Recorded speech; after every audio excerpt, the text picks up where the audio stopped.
Diyan mo siya yun.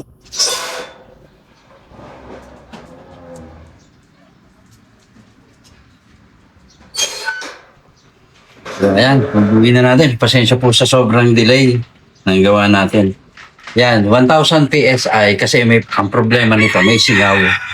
Tapos wala pa siyang bipod. So, ginawa natin siya ng bipod para malagyan nila ng ano pala rail para malagyan ng bipod. So, ngayon, ayan yung 1,000, 3 days na yan. Ayan, 3 days na. Tapos output niya is 1,400. Na 1,400, hindi pala abutin yan. Kasi 1,000 na lang yun naman. So, lalagay natin yung bipod.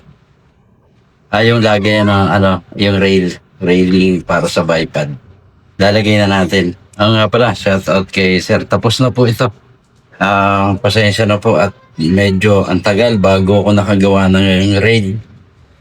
Medyo po kasi ako wala sa tamang pwesto yung ko na nilipat kasi natin dito sa kabila.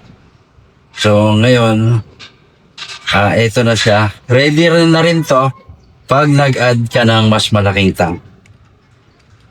Kung later on maglalagay ka ng 0.5, sakto po yan. Kung meron mang adjustment, konting-konti lang. Maaari lang maglagay dito ng konting sapin para medyo tumaas kung sakali na kakailanganin na kung sabit sa kanya, pwedeng ganun lang yung gawin. Or magbawas ng konti. Kung saan tatapat yung tank, babawasan ng kapraso. Yan. So, higpitan na natin para tapos na ito.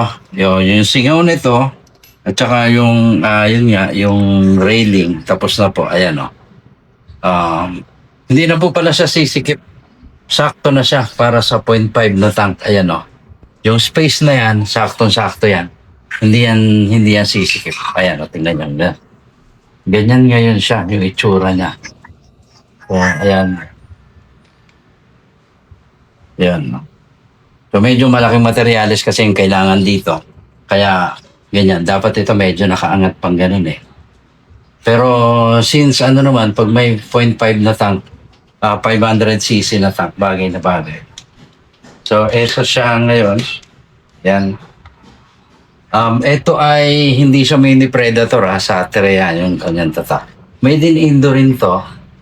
So, try natin iputok ngayon. Yan. So, yan. Medyo bumabalik na ang konti. So, okay na sir. Pwede na pong kunin. So, okay na yung railing niya. So, hanggang dito na. Please share yung video natin. Tsaka paki-like na rin po para dumami tayo unti-unti. Ayan, okay naman tong gawa natin. Sige po, for more video, please subscribe.